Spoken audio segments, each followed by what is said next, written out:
Don't act like a mother, you idiot. My son slept longer than usual and stayed over with me. Holding up the high school graduation sign, my son glared at me and laughed. The moment I tried to argue, "What are you talking about?" my son said, "I know. You're not a real mother." He pointed his finger at me and shrugged his shoulders. I never expected my son to call me that. Maybe he took that as me being too tired to say anything back. My son started laughing out loud. How dare you, a fake mother, participate in this? What is a real mother? What on earth is this child saying? I was the one who raised my son until today, but I really didn't understand why my son, who lived with me, would call me a fake. Anyway, just before I opened my mouth to argue, I saw my husband's back in front of me. I thought my husband would scold me for getting in between me and my son, but when he turned around, his face looked just like my son's. Graduation ceremonies are important and special days for children. In that case, it's not good to have other people there. My husband and son look at me with the same grinning faces. Well, I was more surprised than angry that he had the same opinion as my son. My husband should know better than anyone that I'm a mother, so what is he saying? My son puts his hand on my husband's shoulder and looks down at me with a grin. I know. It's too creepy to participate even though you're a stranger. Hey, you can't say that after driving all the way here. It was the first time my husband had licked my son's lips, but he wasn't scolding him for his abusive language towards me. With the same grinning smile on his face, my husband strode towards me and cried on my shoulder. The driver waits in the parking lot until the ceremony is over. He turned around me with all his might and turned his body towards the car that had just stopped. The other students and their parents coming from the parking lot walked past us at a brisk pace, awkwardly looking away. I felt miserable. Perhaps he noticed that my body had relaxed, as my husband's hand left my shoulder. I heard my son and husband laughing in the background, but I didn't feel like listening anymore. As I walked towards the car, their laughter got louder. I got in the car and took a deep breath. Yes, there's no way I'd stay quiet after being treated like this, right? I glanced over and saw my husband and son heading to school, happily playing. I took another deep breath. I didn't change my mind. I started the car engine and drove through the school gates. My name is Chieri. I'm currently 46 years old. My husband, Shinsuke, is 2 years older than me.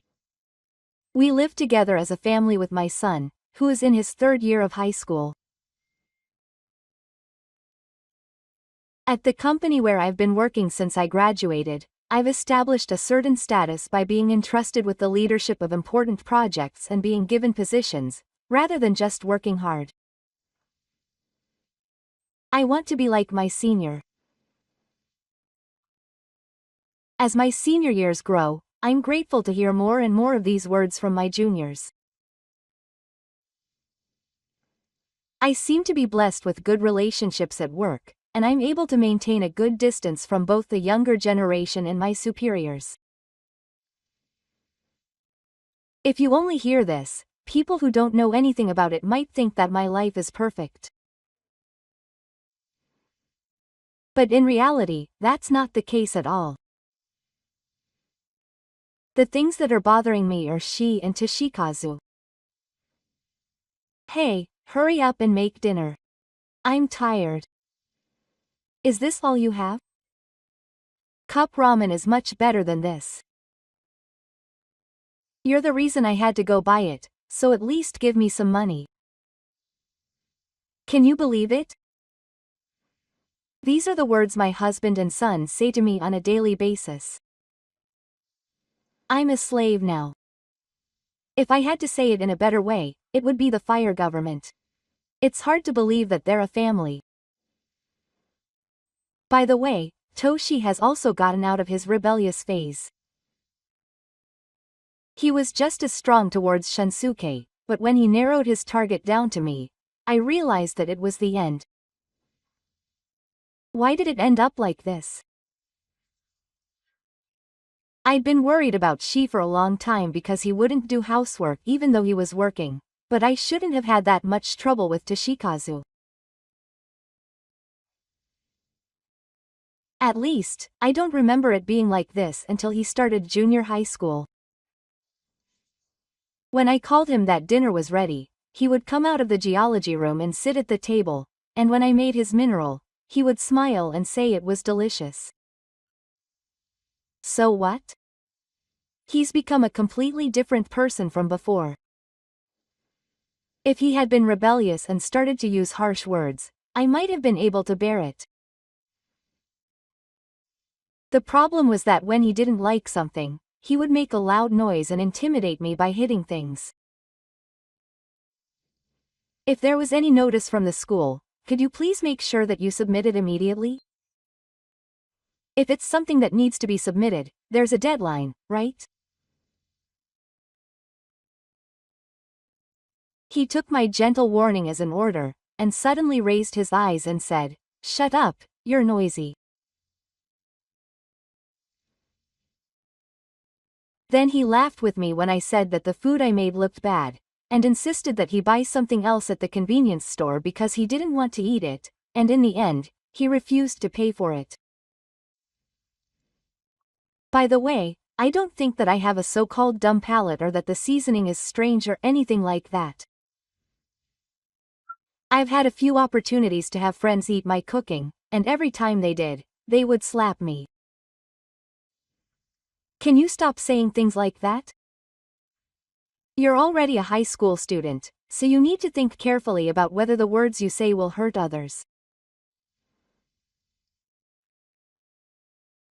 If the older sister doesn't get irritated and points out something about his way of speaking, he kicks the table legs or puts his hands on the wall and exerts force. The sound of the door to the room being slammed on purpose. The sound of dishes and lunchboxes being slammed into the sink so hard that it seems they might break. The sound of manga being thrown against the wall. It's not pleasant to hear.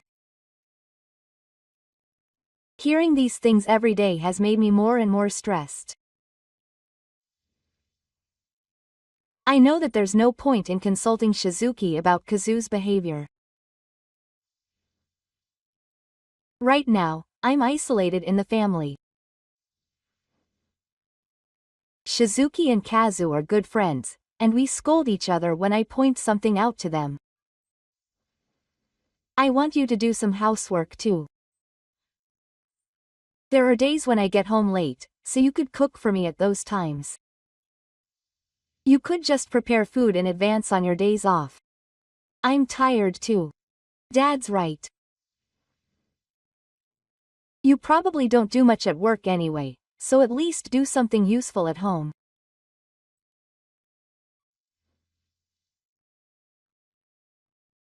When I talk to Shunsuke about housework, the years jump in and say something inappropriate, and don't join in an attack, and just because you don't like something, stop lashing out at things.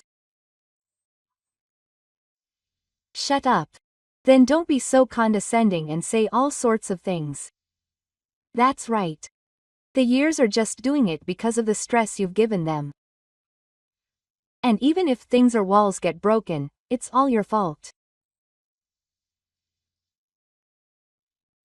When the years complain about how quickly they lash out at things nearby, she makes a strange remark and makes me look like I'm the root of all the bad behavior.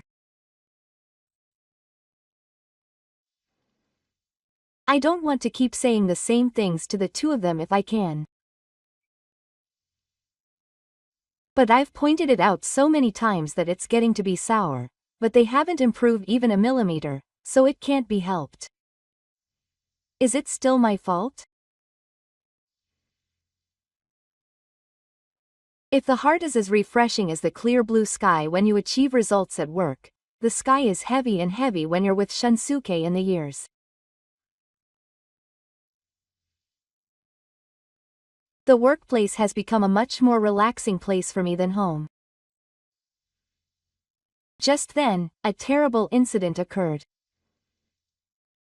It was a little while after Nen was accepted into college. We were heading to his high school graduation ceremony as a family of 3. I was in the driver's seat, Shunsuke was in the passenger seat, and Nen was in the Kamibi seat. As soon as we arrived at the parking lot, I was greeted with this voice. Are you planning to attend the ceremony even though you're a stranger? Your friends might think you're weird, but I'm the one who will be embarrassed. First of all, Nen said that, and I froze up as I was unbuckling my seatbelt. A click echoed through the car in vain. A stranger? What do you mean? I'm his mother. You and I aren't related by blood, are you? I'm not happy to have someone like that come to the ceremony. If anything, it's just annoying, and I never thought he would think of me like this. I don't know if the word stranger really means it or if it's a superficial expression, but either way, it doesn't change the fact that it was a powerful word that broke my heart. As if to add insult to injury, Suk, who had his hand on the door handle with a calm demeanor, said with a half smile, "So, driver, wait in the parking lot. I'll be sure to watch over the happy group of the new year as a proper parent." Hashi also said it as if he was emphasizing that I was not a parent, and a voice came out of my mouth without thinking. I'm sure it's not just my imagination that the part of me that is a parent has grown slightly larger. While I was unable to move, the two of them got out of the car laughing and headed toward the school building.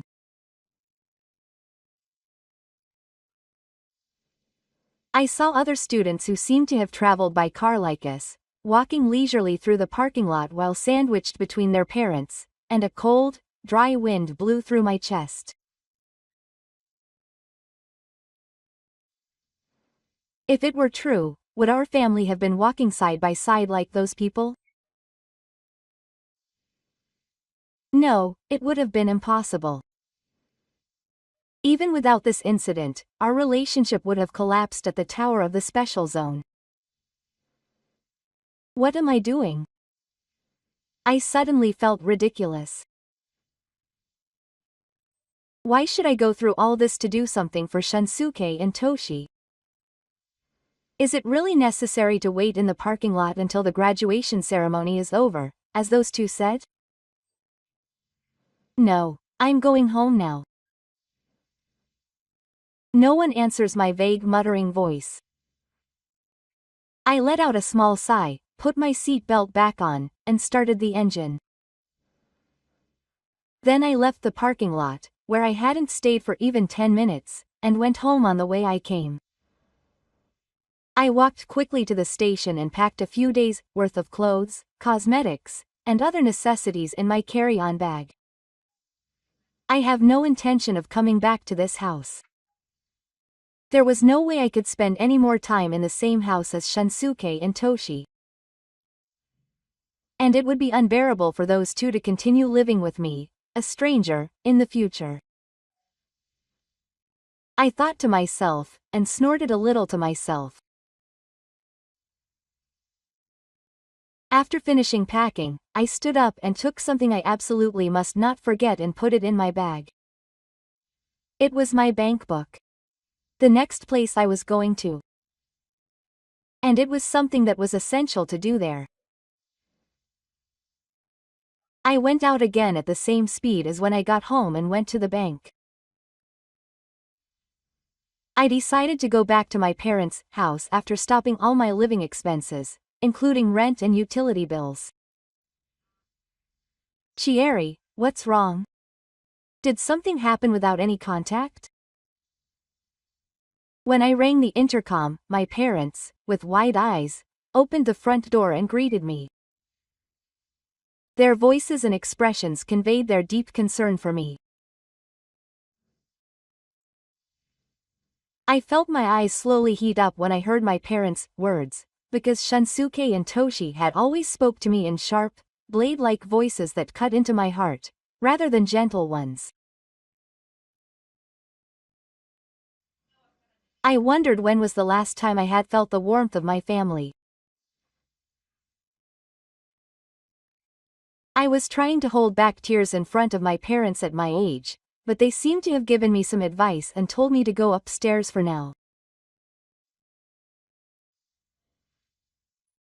When I told them in detail what had happened, I could see my parents' faces, which usually don't show such strong emotions, turning red with anger in an instant.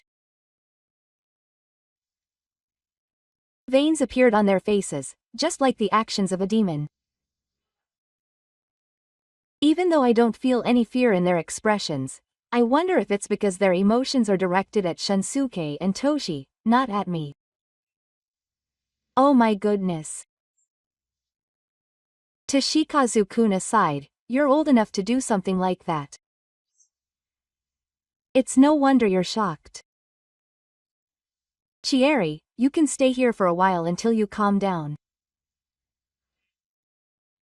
Maybe because I've been isolated in my family for so long, I was starting to get the idea that I don't have anyone on my side, so it was very reassuring to hear my parents say this. I'm going to look for a new place in a little while, but until then, I've decided to stay at my parents' house as they said. 5 days later, my smartphone vibrated and made a ringtone, letting me know that I had a call. The word, Hashi, was displayed on the screen. I had predicted this would happen, so to be honest, I didn't want to hear their voice, but I decided to answer it, grimacing.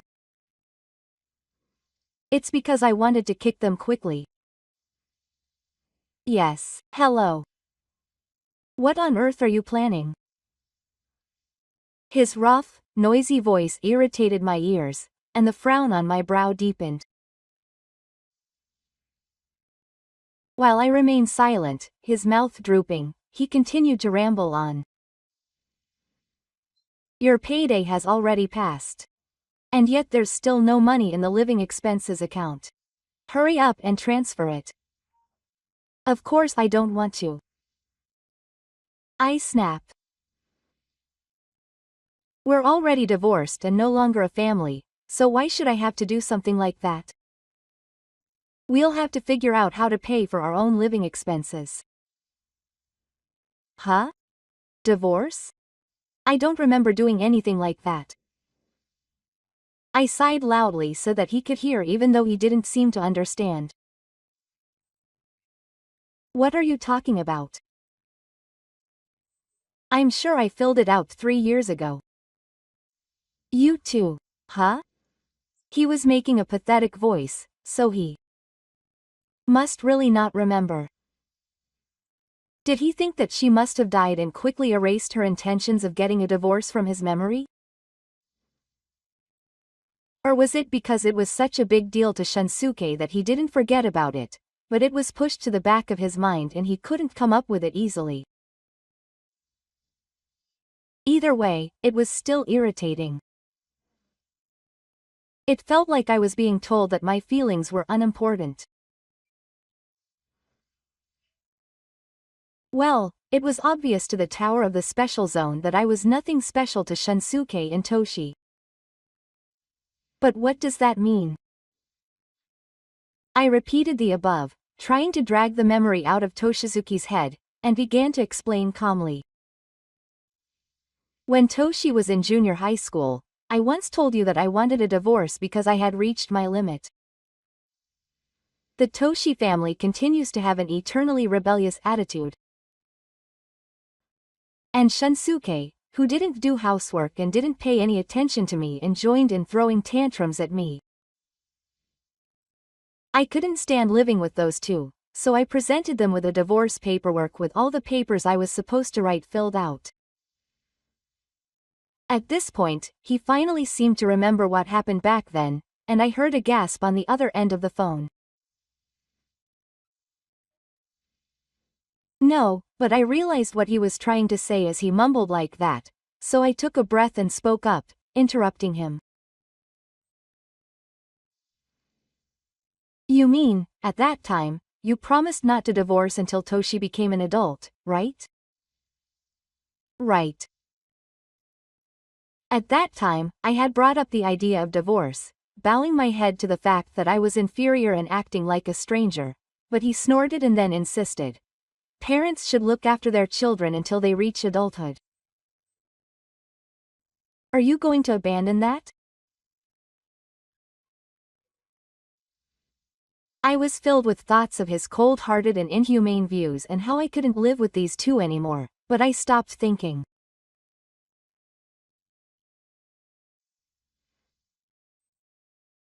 I was overcome by the sudden feeling of guilt and couldn't express my feelings anymore at the time, but I had asked Kei to fill out the divorce papers with the promise that I wouldn't submit them until Toshi reached adulthood.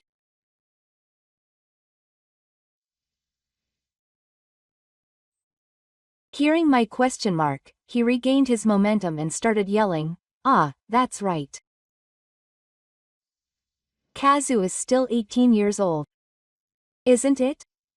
Breaking a promise is disgusting." Shunsuke, who was throwing dirt at me, seemed to be making a big mistake. What are you talking about? The law has changed and the age of adulthood is now 18. So I can't protect you by promise. He sighed as if he was tired and buried his sore spot. Since it wasn't a video call, I couldn't see what his face looked like. However, he was biting his lower lip and his eyes were wandering, so it was easy to see that he was looking for something to argue with. Before he could open his mouth, I firmly spoke up and showed my intention to not back down. I took care of him until he graduated from high school. From now on, Kazu will become a university student and become independent, and he will gradually leave his parents' hands, so I'm no longer of use. I wasn't even a family to begin with, so you don't really care if I'm gone. Maybe Kazu will get over his rebellious phase and start treating me normally. If I keep saying it, maybe the caregiver will start doing the housework little by little. Even after I wrote the divorce papers, such a faint hope still lived in the depths of my heart. If we could treat each other like a normal family, even if we don't talk much, we could stop talking about divorce and continue living together. There was a time when I thought that way, but I was betrayed and this is how I was treated. The matter of the graduation ceremony date was decided, and I told him that I had filled in the blank section on the divorce papers and submitted them to the city hall after leaving the house, and I hung up the phone without waiting for Kei's words. However, this did not bring me any peace, and my smartphone continued to buzz. Even on silent mode, I could see it moving around on the table due to vibration. A few days had passed since then, but almost every day I received calls and messages from Shunsuke telling me to answer the phone and let him talk. Setting the number to block calls did not mean much, because instead, it started calling me by value. I did not answer the phone, so I did not hear the voice of the assistant, but the timing was definitely him. I thought that the communication would not stop even if I continued to refuse, so I deleted the I and sent him a message that I would not talk to him anymore, but he did not listen to me properly. Please, lend me some money. Are you okay with me and the years not being able to make a living? Are you going to abandon people who are suffering? I guess he realized that I would not be answering the phone anymore. He started to tell me what he wanted in messages. 90% of the content was about money. Shunsuke, who had been changing jobs without any growth, had a lower salary than people his age, and it seems he was doing his best to cover the rent, high heating bills, and food expenses for his growing years. There was an air of need in the messages, as if he thought I would give in if I appealed to him. But of course I was not going to respond. I decided to block him not only by phone number but also by messaging app, and ignore his calls until he gave up. A month later, just when the calls that were probably from Shunsuke had calmed down and I was able to spend my time peacefully, my smartphone vibrated again violently. I looked at the screen while laughing, and the letters there were not values but years. Yes. Hello. Hey, what are you doing? It's making my eardrums vibrate. That Koiro looks just like Hashizuki, and they're a similar parent and child, I thought absent-mindedly as if it were a human word. Well, the fact is that we are now strangers, but what is the year talking about? That I stopped paying for living expenses. If that's the case, he should have contacted me at the same time as Shunsuke. Or was there another reason? As I tilted my head in silence, he seemed to sense the question mark floating above my head and raised his voice more loudly than before. You must have stolen my university fees and left.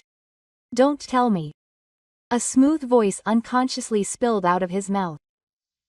That must have touched the scale. I heard the year on the other end of the phone let out a slightly large understatement. He said that he had received a notice from the university scolding him for the amount of classes he had to take in the first semester, but when he told Shunsuke about it, he was told with a gloomy face that he couldn't do it because he didn't have the money. He said that now he's struggling just with living expenses. After hearing that, the year began to think that I had stolen the tuition fees and left. When the three of us were living together, we weren't particularly short of money. It's strange that he would say something like that as soon as I left. You must have stolen it. He must have thought that Shunsuke, who earned a lot, had been paying for our living expenses. In reality, it was the other way around. I earned more and paid for the house, but I guess he didn't do much at work anyway. The words came out of my mouth. Such a thought probably never crossed my mind. I waited for a moment when he was quiet to clear up the misunderstanding of the year, and spoke up. I was planning to pay for your university fees from the university insurance I received at maturity. But I got divorced and there was no need for that anymore. Don't mess with me. Give me back my university fees. If you're a parent, you should take care of me properly. You're useless. I looked at the voice of the year that was over the words. What kind of parent are you? You only say things like that when it's convenient for you. It's not your money. The university insurance was paid from my account. It's mine, so to speak. If you don't pay the university fees, it's only natural that it will come back to me. As I calmly explained it to him, he had no words to say back, so he didn't continue speaking. I continued talking without changing my expression. Besides, you always said that I was a stranger, not related by blood, but you only rely on me at times like this, isn't that wrong? Now, Shunsuke is your only parent. As I said that, the memory of him one day came back to my mind. He told me that I had to think carefully about whether the words I said would hurt the other person. That probably didn't leave a trace in his heart. If he had felt even a little guilty, this might not have happened.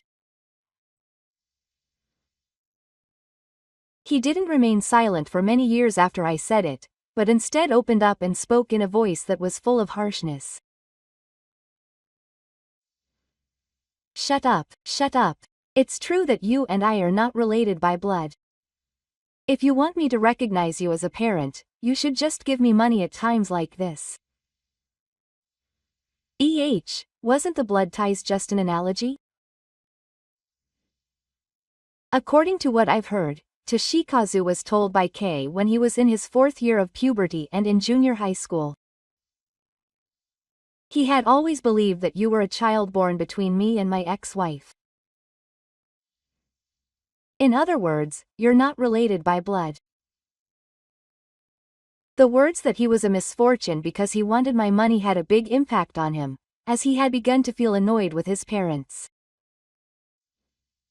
I don't know what intention Shunsuke had in telling him such a lie. Maybe he was an eyesore and wanted someone to join him into tormenting me. Maybe he wanted to vent his frustration after seeing Kazu venting his anger. As a result, I was completely isolated within the family, so if he really had such thoughts, it was a great success. I definitely gave birth to you. I have my mother and child health handbook as proof. Ha. Now it was Toshikazu's turn to speak in a high-pitched voice. He could see that he was confused because it was different from what he had heard, but he immediately predicted the Heisei era and said something like this. Then you should help me even more, but don't complain and just pay my tuition. Do you think you can move my heart by saying that? If so, you're stupid. You and I are no longer a family. And since you're an adult, I don't have any obligation to raise you. Or rather, I don't want to help someone who has been tormenting me for so long. I told him in one breath, and without waiting for his reply, I hung up the phone and quickly blocked his calls. I thought I could finally live in peace by setting it so that I wouldn't be contacted by Shunsuke or Toshi, but Suhato won't let me down. Because the two of them are trying to contact me by all means. Ah, Chieri.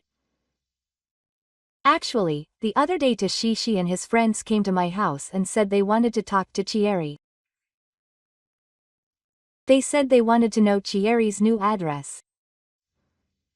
Of course, they only told me to go home. I didn't tell them my address. Don't worry about that. Now that I'm living alone, I don't run into him, but he does show up at my parents' house. Hello, Chieri. It seems like Shizuki wants to talk to you, so can you at least listen? I didn't block his calls, but my parents-in-law called me and said something like that, and it was so outrageous that they even involved everyone around them. If I don't stand up for them, those two will keep doing this. To be honest, I didn't want to do it, but I didn't want to bother my parents anymore, so I went with Suke and Toshikazu. Then, I decided to have a meeting with the lawyer and myself. The two of them sat across from me at the cafe, and their expressions were grim, and I could tell they were thinking about how to get the story going the way they wanted. But I have no intention of wavering. We're strangers now, so it was no use trying to help them. It was Shunsuke and the others' words and actions that brought about this situation. They were the ones who sowed the seeds, so they should take responsibility for it themselves. Sherry, I'll give you a chance. Remarry me and give us money. I'll forgive you if it's now. Of course I don't want to. How dare you say something so condescending? It's so shameless that it's beyond that and even makes me interested. And why does he think I want to go back to the two of them?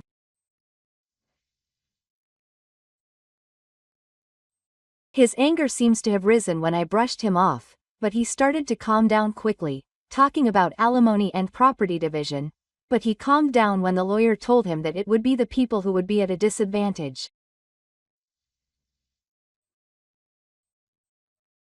He must have felt the weight of what a professional said. If I had dealt with it alone, it would not have turned out like this. If it were true, I could sue him. I was being treated so badly. I have the evidence properly taken. Ha! You're saying that in between. Shunsuke's face turns pale at the word evidence. It seemed that the blood was growing from his age. He was probably panicking, imagining what would happen if I acted on his words. But I had no intention of suing at the moment. It was like the last sympathy for the two of them, as they would be in trouble with tuition fees. Also, as for the division of assets, I only took my own, so Shunsuke has received all the shared assets. Therefore, if I were to cut off from that, he would have to pay the money. That's why the lawyer said earlier that you are the one at a disadvantage. I won't ask for compensation or division of assets. Instead, I want you to cut ties with me. Don't contact me or approach me again. I asked the lawyer to accompany me that day to prepare that document, so there's no point in talking to me in an overbearing manner after seeing my attitude. It seems that he realized that he wouldn't listen to his request, and decided to cry instead. Next to Shunsuke, who was groaning like a puppet whose strings had been cut, Toshiko was shaking wildly and crying. Please don't abandon us. I was able to return to the university where I wanted to live. I don't want to end up being a student because I can't pay the money. I'll apologize for everything. His serious expression, which I haven't seen in a while. But even seeing it in my eyes, my will doesn't move an inch. I'm sure he's telling the truth about the university, but I just couldn't get the feeling that he was apologizing because he felt bad. I shook my head gently and calmly revealed it. We're divorced. Now we can clear the household income limit. So we should be able to borrow money for elementary school. I'm not involved anymore, so you two can discuss the rest between you.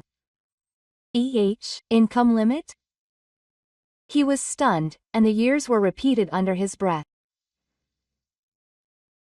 He never dreamed that I was earning that much. Dad said that she was a cleaner at a small place and had no income at all. It wasn't enough to supplement the living expenses. Was that a lie too? Was this just a lie that Shunsuke had told him? I wonder how many lies he had piled up.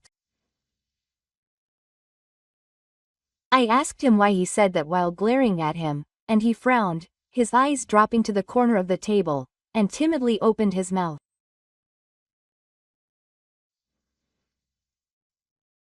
It was because he was angry that you earn much more than me, and he wanted to at least maintain face as a father in front of the years. He said that, but in essence, it was just a way to vent his frustration. Didn't he feel even more pathetic for a grown man to do something like that?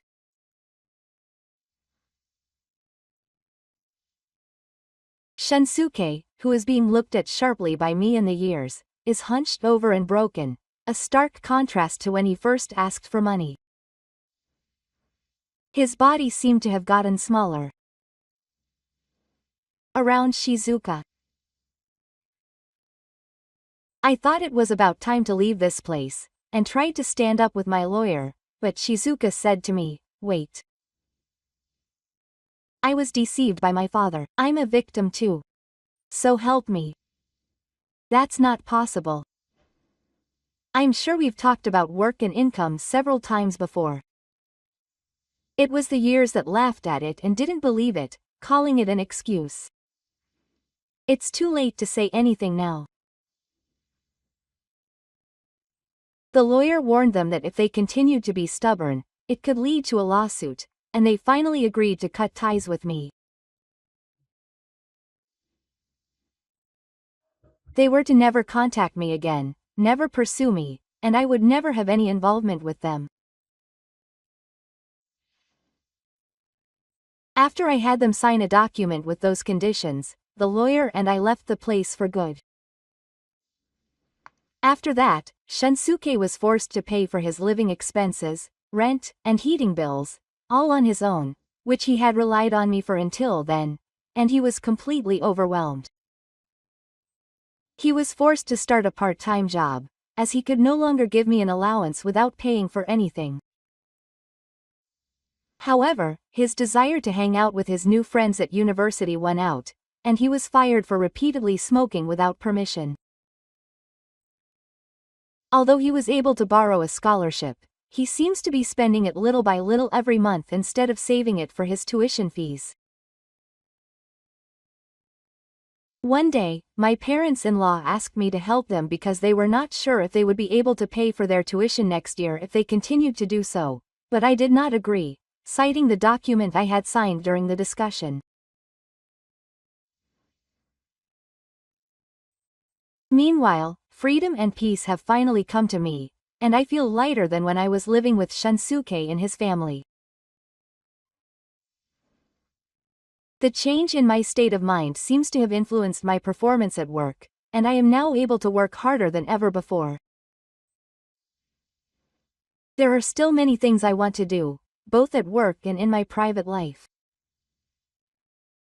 I feel excited at the thought of going on a relaxing trip with my parents sometime soon.